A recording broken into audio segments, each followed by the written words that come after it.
Republicans are looking for Senate candidates who are filthy rich. Senate Republicans have landed on a plan to avoid getting swamped by Democratic cash again next year. Find candidates whose bank accounts are already loaded. So far, at least 10 candidates with sizable net worth are seriously considering self-funded Senate campaigns in more than a half dozen swing states, many of them at the behest of the National Republican Senatorial Committee. Both parties have relied on self-funders before, but this approach has taken on increasing importance for Republicans because they failed to counter Democrats' massive grassroots fundraising in Senate races during the past two cycles. In 2022 alone, Democratic nominees outraised Republicans by $288 million in the 6 closest Senate races. The strategy is also an acknowledgement that the party's reliance on super PACs funded by its richest supporters has been insufficient. In the last 2 elections, Republicans were unsuccessful in stopping Democrats from nabbing a narrow majority in the upper chamber. Arming themselves with better funded recruits, many of whom can give their campaigns tens of millions of dollars, could help them finally net the 2 seats needed to reclaim the gavel.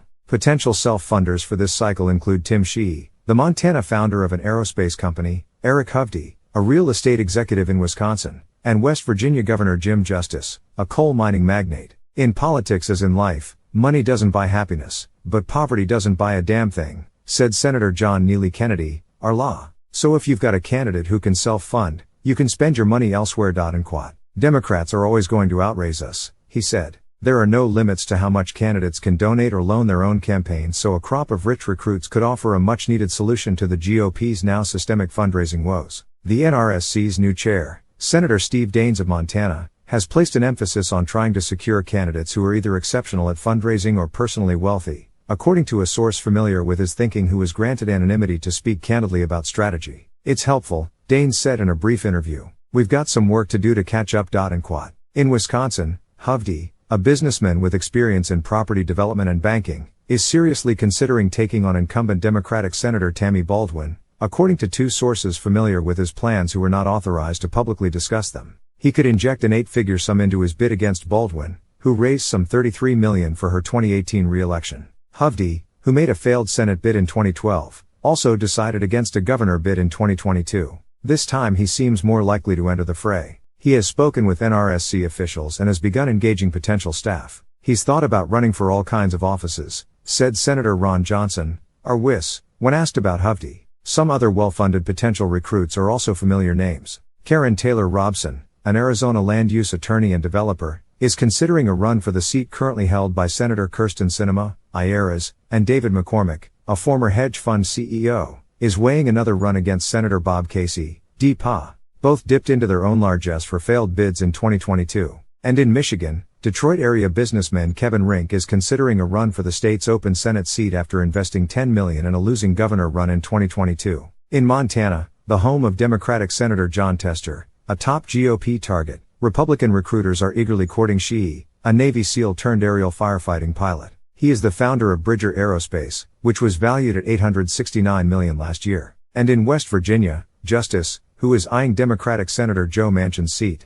was once reported to be a billionaire thanks to his coal mine empire. He has since experienced financial difficulties and is working to drill down sizable debts. Both states have been top recruitment priorities for Daines. 2 self-funders are lining up to take on Democratic Senator Sherrod Brown and Ohio Bernie Moreno, a car dealer turned tech executive who reported household assets worth tens of millions, and Matt Dolan, a state senator and a member of the family that owns the Cleveland Guardians. Dolan injected more than $10.5 million into his 2022 bid for an open Senate seat in the state and finished 3rd in the primary. Dolan has declared a bid, while Moreno is considering one. The GOP is well poised to recapture the Senate, and West Virginia, Montana and Ohio are their top 3 targets. But fundraising problems have stymied them in the past. Democratic candidates' financial advantage ballooned in 2022, ranging from $110.8 million in Georgia to $77.8 million in Arizona. Republican super PACs consistently outraise their Democratic counterparts, especially on the Senate side. But Democrats' candidate fundraising boom is still a major headache because candidates purchase TV ads at a discounted rate.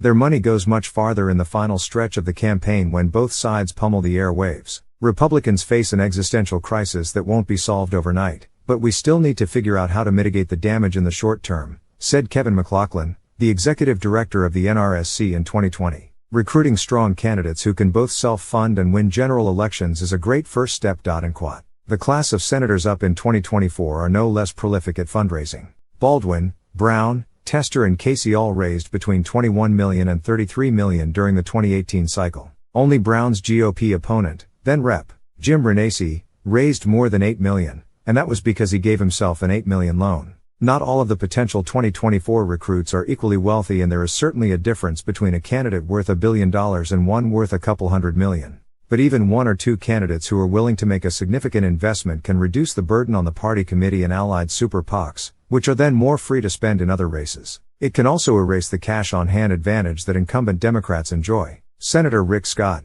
our flaw, for example, won his 2018 race by dropping more than $60 million of his own funds to oust Democrat Bill Nelson, setting the record for self-funding in a Senate campaign.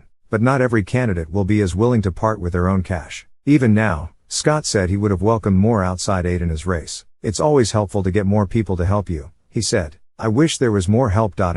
Several of the potential candidates, McCormick in Pennsylvania, Dolan in Ohio and Robson in Arizona, ran in 2022 and did not hesitate to invest. But none were able to win their respective primaries, a dynamic that could undermine the 2024 strategy. McCormick spent some $14.3 million of his own funds, and raised another $5.9 million on his own. Robson spent more than $18 million from her accounts when she ran for governor last year. The Senate GOP campaign arm has made no secret it would like McCormick to make another go after losing to Mehmet Oz in the 2022 primary. Oz also self-funded some $27 million, but was still unable to beat Democrat John Fetterman. Robson, meanwhile, had a lengthy, wide-ranging meeting with Daines in March at the NRSC's headquarters in Washington, D.C., according to a person familiar with the encounter granted anonymity to discuss a private conversation who called it productive and said Robson left impressed by Daines and his team. But both could still face primary competition from two MAGA-aligned candidates who also ran and lost in 2022: Doug Mastriano in Pennsylvania and Kari Lake in Arizona. Lake beat Robson in a GOP primary for governor despite a large cash deficit.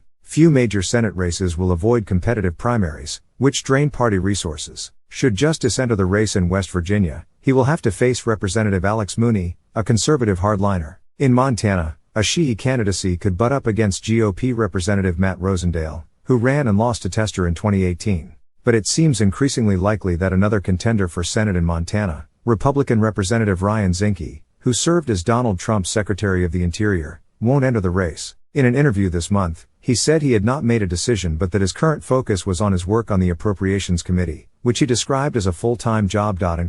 I can't run the Senate campaign and be in appropriations, he said. And when asked about Sheehy, he was effusive with praise. I love Tim Sheehy. I helped him with his Purple Heart ceremony. I love him. Holly Otterbein contributed to this report.